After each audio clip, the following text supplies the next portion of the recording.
It's 9/11, and you want to know what's wild? Like, you want to know what's fucking wild? Since 9/11. So in 2001, I probably was 6, maybe 7 years old. It is a vivid memory in Australian history as well. Even though it happened to America, it did happen, like, Australia paused because it was a constant play on our news media. I remember coming home from school and it was the only thing that was on our TV regardless of what channel you watched. And then you'd watch the afternoon news at 9/11, watch the late night news 9/11. It was 9/11 non-stop. It stopped every other programming. It was only about what happened in America, in New York, with the Twin Towers. So I'm old enough to remember it, but also young enough to not remember it at the same time. I was going to say something else and I was like, no, that's going to be really heartless, so I had to stop myself.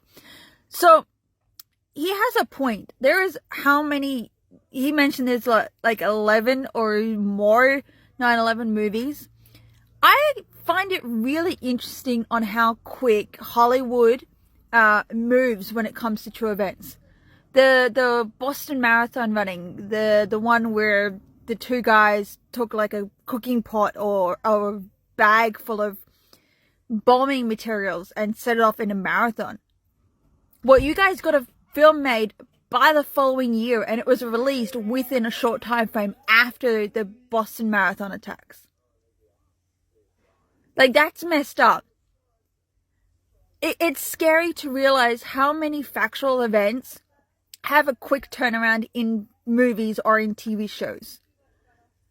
And it's just how insane that we absorb it. Like, I get that it kind of has to do with like a traumatic thing, because I'm not gonna lie, I watch things that are based off true stories, particularly if it happened straight afterwards. Like the Boston Marathon, I went to go watch that movie.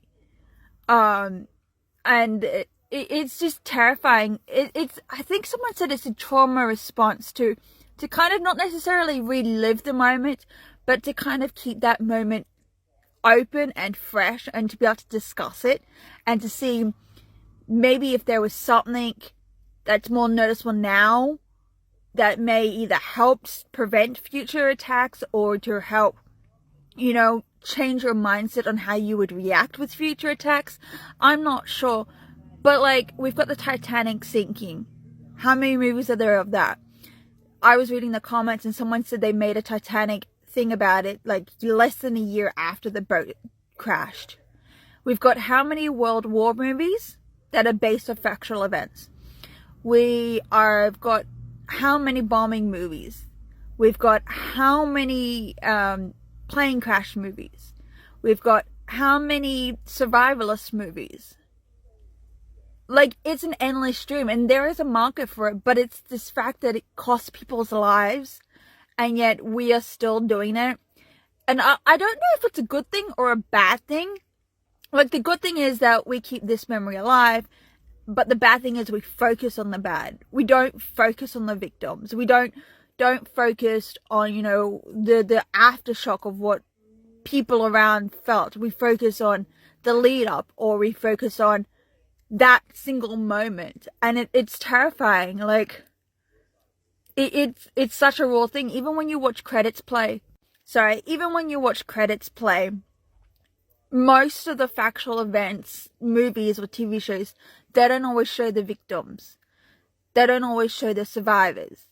They will instead talk about the perpetrator, or they will talk about how, you know, this happened in in this moment that no one could have done anything about it. Or they talk about how the attackist was like this wholesome, sweet, wouldn't even hurt a fly type of person. And you're like, but they hurt millions of people.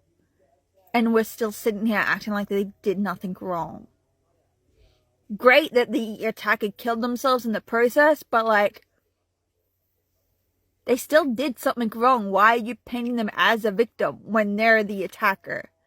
But no, I just think it's scary on how quick a turnover is for a script, let alone greenlit, let alone production, let alone, you know, being pushed out, on how quick we are at reliving traumatic situations. And like I said already, I was told that it's a way to deal with our trauma.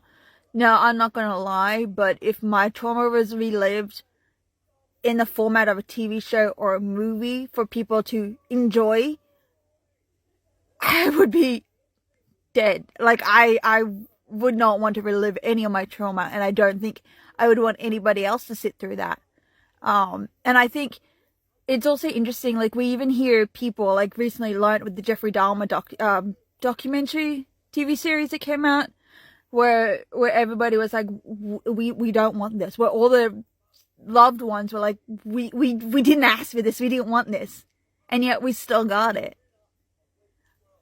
Like, you're going against wishes of people who had connections to this storyline, and you're still promoting it, and you're still painting the attacker in a good light when you really shouldn't be because of what they did. But no, it's just, it's an endless cycle. And I think for as long as technology exists, for as long as traumatic situations happen, for as long as cameras exist, we are always, without fail, going to get an adaptation of a traumatic situation. And without fail, I can guarantee you, the victims will not be shown as victims. The loved ones who lost people will be painted as just a whatever. And the attacker, 9 out of 10 times the attacker will be painted in a good light.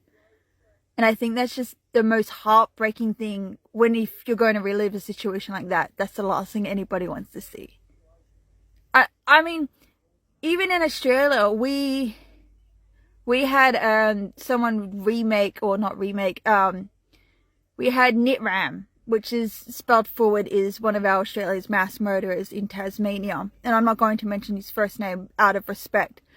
But even when Nitram was being made, people created a fuss about it.